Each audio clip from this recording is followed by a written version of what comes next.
नमस्कार मित्रों, जन्म कुंडली में 5 ग्रहों की युति का क्या फल होगा, इसी विषय पर आज हम चर्चा करेंगे। मित्रों, यदि आपकी जन्म कुंडली में सूर्य, चंद्र, मंगल, बुध और शुक्र ये पांचों ग्रह किसी भी भाव में, किसी भी राशि में एक साथ बैठे हों तो ऐसा व्यक्ति दयालु स्वभाव का होता है। ऐसे लोग इमोशनल, भावुक स्वभाव के होते हैं और किसी भी व्यक्ति पर जल्दी से दया करने वाले होते हैं। यदि कोई व्यक्ति इनके सामने परेशान हो रहा हो, दुखी हो रहा हो, तो ये लोग बिना सोचे समझे उस व्यक्ति पर दया करने वाले होते हैं। और कई बार बिना सोचे समझे व्यर्थ में दया दिखाने के चक्कर में इन लोगों को नुकसान भी होता है। किसी व्यक्ति पर दया करके ये लोग उसकी सहायता करते हैं और बदले में वही व्यक्ति इन लोगों को धोखा दे करके जाता है, इन लोगों को नुकसान दे करके जाता है। ये लोग वैसे तो बहुत बुद्धिमान होते हैं, चतुर होते हैं, लेकिन इमोशनली कोई भी व्यक्ति इनको बेवकूफ़ बना सकता है। कोई भी व्यक्ति अपनी दुख भरी कहानी सुना करके और इन लोगों को बेवकूफ़ बना सकता है। लेकिन ये लोग दो तरह के स्वभाव के होते हैं। एक तरफ तो ये लोग दयालु होते हैं और दूसरी तरफ ये लोग स्वार्थी भी होते हैं, सेल्फिश भी होते हैं। कई बार ये लोग क्या करते हैं कि यदि कोई व्यक्ति परेशान हो रहा हो तो उसकी सहायता नहीं करते, केवल उस पर दया करते हैं। एक शेर है कि साहिल के तमाशाई हर डूबने वाले पर अफसोस तो करते हैं लेकिन इमदाद नहीं करते। डूबने वाले के प्रति अफसोस तो करते हैं कि अरे बेचारा डूब रहा है, अरे इसको कोई बचाओ, लेकिन उसको बचाने के लिए खुद नहीं जाते। तो ये लोग भी ऐसा ही करते हैं। कभी कभी यदि कोई व्यक्ति परेशान हो रहा हो तो उस पर दया करते हैं, और ऐसा नहीं है कि ऊपर ही ऊपर से दया कर रहे हैं, अंदर से भी इन लोगों को उस व्यक्ति के प्रति दया ही आ रही होती है, लेकिन ये लोग उसको बचाने के लिए नहीं जाते, केवल अफसोस करते हैं, मन में दुखी हो जाते हैं बस। ये लोग बुद्धिमान और चतुर होते हैं, अपना काम बनाने में माहिर होते हैं, किसी भी प्रकार से चालाकी से, चतुराई से अपना काम निकालने वाले होते हैं। लेकिन ये लोग चालाक तो ज़रूर होते हैं, लेकिन दूसरों को धोखा देना पसंद नहीं करते। यदि कभी बाई चांस अपने फ़ायदे के लिए ये लोग दूसरों को धोखा दे भी दें तो बाद में फिर बहुत अफसोस करने वाले होते हैं। बाद में इनको रियलाइज़ भी जब होता है कि अरे गलती हो गई, तो ये लोग बाद में उस व्यक्ति से माफ़ी मांगने की भी कोशिश करते हैं। यानी कि ये लोग क्या करते हैं, स्वार्थी तो बहुत होते हैं, अपना काम बनाने की कोशिश भी खूब करते हैं, लेकिन दूसरे का काम बिगाड़ करके अपना काम बनाने की कोशिश नहीं करते। अच्छे स्वभाव के होते हैं ये लोग। ये लोग सरल होते हैं, सौम्य स्वभाव के होते हैं। और कई बार क्या होता है कि बहुत ज़्यादा सौम्य और सरल होने के कारण दूसरे लोग इनको बेवकूफ़ बनाते हैं और ये लोग बन भी जाते हैं। और ऐसा नहीं है कि ये लोग एक बार बेवकूफ़ बनने के बाद फिर दोबारा नहीं बनते, ये लोग बार बार बेवकूफ़ बनने वाले होते हैं। ये लोग अपने भाई बंधुओं से, अपने मित्रों से, अपने करीबी लोगों से या फिर अपने रिश्तेदारों से या फिर अपने परिवार के लोगों से दुखी रहते हैं, खिन्न रहते हैं। क्या होता है कि इनके परिवार के लोग, इनके करीबी या फिर इनके भाई बंधु इनके मन के अनुसार काम नहीं करते, और कई बार इनके करीबी लोग ही इन लोगों को बेवकूफ़ बनाने का काम करते हैं, यानी कि इनसे पैसे ठगने का काम करते हैं। और ये लोग लगातार ठगते भी जाते हैं। बाद में फिर कभी जब इनको पता चलता है तो फिर ये लोग उनसे दुखी होते हैं, और इसी कारण से इनका मन हमेशा अशांत, परेशान रहता है। ये लोग नौकरी आदि करने में ज़्यादा विश्वास रखते हैं, व्यवसाय करने में, व्यापार करने में इन लोगों का ज़्यादा विश्वास नहीं होता है।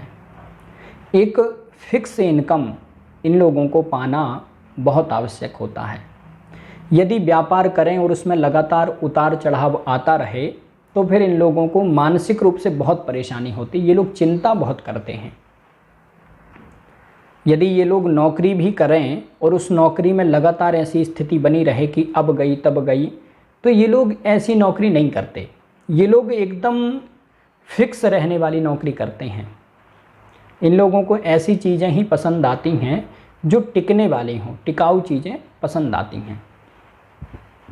और ये लोग हमेशा किसी न किसी व्यक्ति के नीचे रह कर के काम करने वाले होते हैं।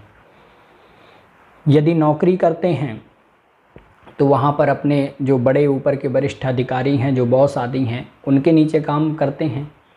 और यदि व्यवसाय करते हैं, व्यापार करते हैं, तो उसमें भी किसी न किसी के सपोर्ट से, सहायता से काम करने वाले होते हैं। ये लोग कभी कभी अपने काम से खींच जाने वाले होते हैं। यानी कि इनके साथ में क्या होता है कि जैसे कोई काम कर रहे हैं तो लगातार काम कर रहे हैं, अब लैपटॉप पे, कंप्यूटर पे बैठे हैं या फिर कुछ भी काम कर रहे हैं, तो कभी कभी क्या होता है, अपने ही काम से इनको बहुत गुस्सा आने लगती है, अपने ही काम पर। कभी कभी ऐसे लोग स्कूल कॉलेज में यदि पढ़ाई करते हैं तो पढ़ाई करते करते ये लोग पुस्तक फाड़ भी देते हैं। इनको गुस्सा आ जाती है, अचानक से इन लोगों को मन में क्रोध आ जाता है अपने ही काम के प्रति। ये लोग थोड़े स्वास्थ्य संबंधी समस्याओं से परेशान भी रहते हैं। विशेषकर इन लोगों को कफ जनित रोग होते हैं। शीत संबंधी, ठंडी के कारण होने वाले रोग इन लोगों को जल्दी होते हैं। ये लोग झूठ बोलने वाले होते हैं। कई बार अपने स्वार्थ के कारण, अपना काम बन जाए इसलिए ये लोग झूठ पर झूठ बोलने वाले होते हैं। लेकिन अब आज के समय में झूठ बोलना कोई बहुत बड़ी बात नहीं है, बहुत सारे लोग झूठ बोलते हैं। ये लोग अति कामुक प्रवृत्ति के भी होते हैं, अति कामी होते हैं। और विशेषकर इन लोगों की मित्रता नपुंसक लोगों से जल्दी हो जाती है। फीमेल जो होती हैं उनसे इन लोगों की मित्रता जल्दी से हो जाती है। या फिर नपुंसक लोगों के प्रति इन लोगों का झुकाव ज़्यादा होता है और नपुंसक लोगों का भी झुकाव इन लोगों के प्रति ज़्यादा होता है। ये लोग थोड़े क्रोधी, चिड़चिड़े स्वभाव के होते हैं और कई बार क्रोध में आकर के, गुस्से में आकर के कोई ना कोई गलत डिसीजन लेकर के अपना ही नुकसान करने वाले होते हैं। ये लोग शारीरिक रूप से और मानसिक रूप से कमज़ोर भी होते हैं।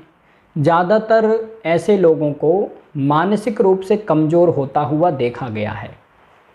ये लोग शारीरिक रूप से तो ठीक होते हैं, स्वस्थ होते हैं, लेकिन कोई ना कोई यदि परेशानी आ जाए तो ये लोग अचानक से घबरा जाने वाले होते हैं। और कई बार घबराहट में ये लोग कोई ना कोई गलत डिसीजन लेकर के अपना ही नुकसान करने वाले होते हैं। ये लोग धर्म के मामले में सेकुलर विचारधारा के होते हैं। किसी भी धर्म को ऊंचा या नीचा मानने वाले नहीं होते हैं। ये लोग सभी धर्मों को समान मानने वाले होते हैं, लेकिन अपने धर्म के प्रति विशेष सम्मान रखने वाले होते हैं। मित्रों, यदि 5 ग्रह कुंडली में एक ही जगह पर बैठे हों तो ऐसी स्थिति में प्रवज्या योग भी बन जाता है। ऐसी स्थिति में क्या होता है कि व्यक्ति अचानक से किसी भी काम के प्रति उदासीन हो जाता है। विवाह हो गया, बच्चे हो गए, लेकिन फिर भी अपने आप को परिवार से अलग करने की कोशिश करता है। ऐसे लोग कई बार साधु सन्यासी बनने के लिए भी चले जाते हैं। इनको मन ऐसा करता है कि सब कुछ छोड़ करके हरिद्वार चले जाएं, सब कुछ छोड़ करके बद्रीनाथ चले जाएं। कभी कभी अचानक से ये लोग परेशान हो जाते हैं, उदासीन हो जाते हैं। अचानक से इनको एकदम से क्रोध आ जाता है किसी भी चीज़ पर, फिर मन करता है कि सब कुछ छोड़ो, सब छोड़ के चले जाओ। ऐसी स्थिति बन जाती है। और विशेषकर इन लोगों को जीवन में उतार चढ़ाव का सामना करना ही पड़ता है और इनके जीवन में लगातार संघर्ष बना रहता है। लेकिन यदि ये 5 ग्रह एक जगह पर बैठे हैं और किसी अच्छे भाव में बैठे हैं या फिर अष्टम भाव में बैठे हैं तो ऐसा व्यक्ति आध्यात्मिक ऊंचाइयों को पाने वाला होता है और अपने जीवन के कल्याण को अपने जीवन का अच्छा कल्याण करने वाला होता है। मित्रों, आज के लिए बस इतना ही। नमस्कार।